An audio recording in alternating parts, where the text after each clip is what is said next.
Hi, morning.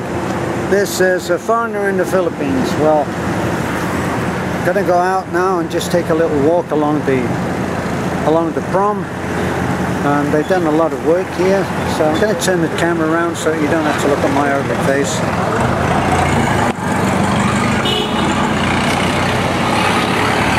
Okay, so that's the gates of the port.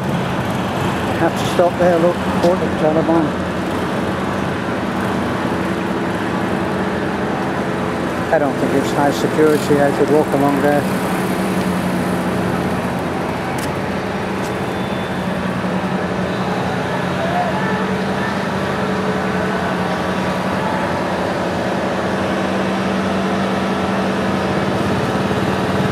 So now after the big earthquake, all of this was all torn up. So what you're looking at now is new. And all of this along here is actually quite new too. I did all of these little plantings of trees, concrete surround. And this is the area along here is all vendors on the market day. And of course there's a brownout, so everywhere you go you've got this you've got the noise of the generator, which reminds me I should louden my voice. Now these guys here, fishermen, they'll be going out. Boy, I've seen, when we've been out on the ferry, I've seen these small boats which you can see in the foreground there with the yellow containers. Well, I think that they take ice out with them on their trips, and they'll do their fishing, dump the fish into those containers, and then they take them out to small vendors which are dotted around. They have their people that they supply, and you can see out there those little tiny dots to you, but they are fishermen. Now I'm not sure how well you can see, but there's a construct out there in bamboo. And those are areas where they're actually collecting fish. I don't know what kind of fish, maybe crab or shrimp or something like that. Not quite sure. But they're all over the Philippines. Now when you look out on this, you can really get an idea.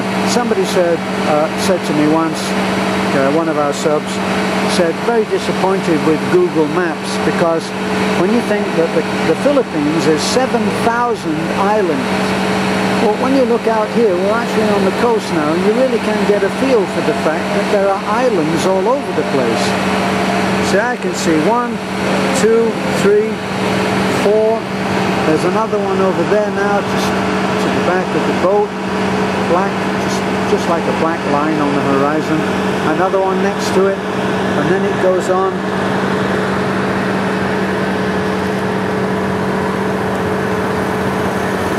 The Philippines is not quite like Google Maps would have you believe. Nothing's opened yet, it's still very early, so this is a quiet time to come out.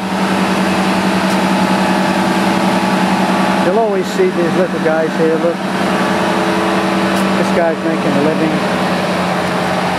He's cooking up chicken, barbecue chicken. And he'll get a sale on that.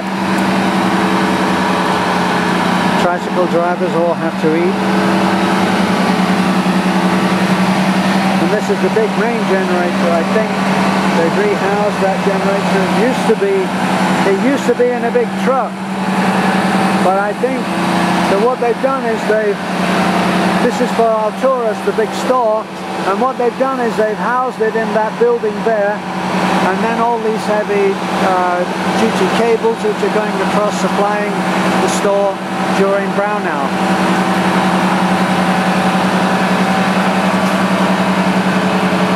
So right down there is the fish market, and that's a whole other video. Ice, fish.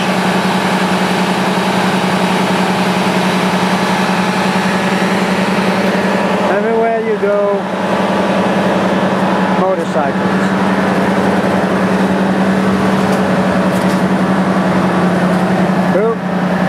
picking up a storm. Ah, that's lechon, I think.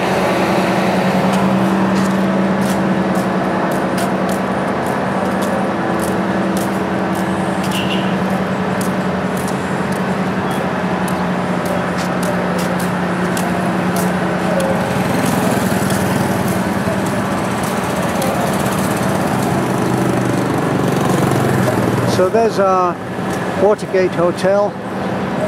Next door, Western Union, which we're often there at Western Union, and they know us very well there. A little while ago, there was a big scandal here in the Philippines.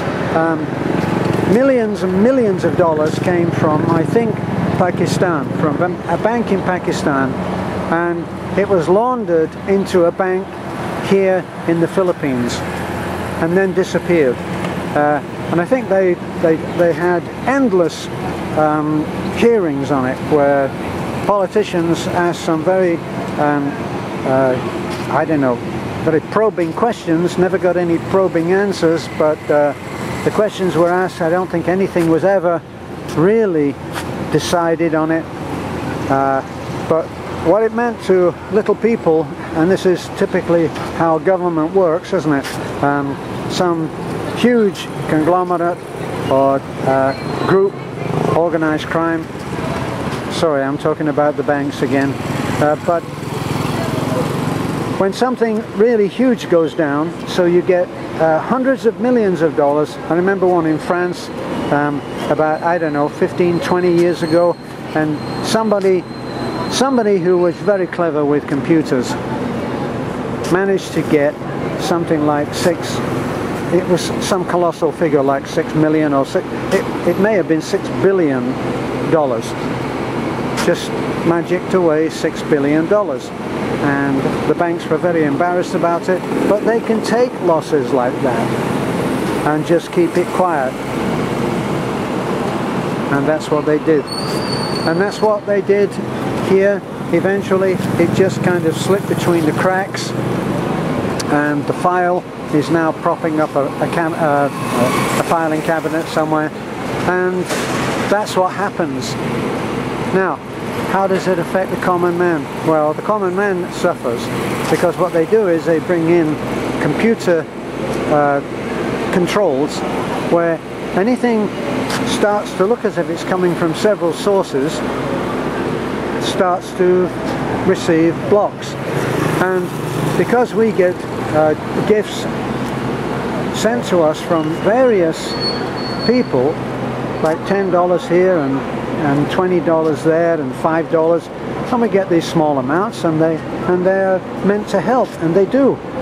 But because it triggers some little computer program, we were blocked.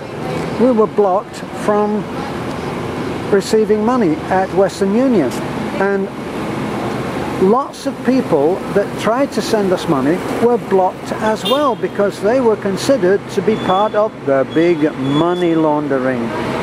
And that was the stupidity of that particular measure. They've quit now. They've stopped.